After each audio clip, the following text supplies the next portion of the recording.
பாருங்கள். நேற்று ஃபுல்லாக எல்லா கோவிலும் வந்து தீர்த்தவாரி நடந்துச்சு பாருங்கள்.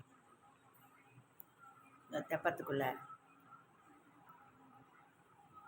முருகன் கோயிலுக்கு வந்து வேலுக்கு நடக்கும். எல்லா சுவாமிகளுக்கும் எழுந்தள்ளி வர்ற அந்த சுவாமிக்கெல்லாம் தீர்த்தவாரி நடந்திருக்கு பாருங்கள். இந்த வருங்க மக்கள்கள் எல்லாம் பார்க்குறாங்க. கடற்கரையில் நடந்தால் கடலில் எல்லோரும் அந்த நேரம் முங்கி குளிப்பாங்க. காவேரி கரையில் நடக்கும்.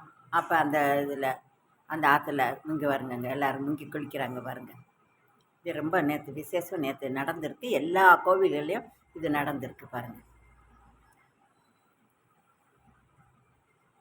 பார்க்கவே கண்கொள்ளா காட்சியாக இருக்குது. தீபாராதனை நடக்குது பாருங்கள்.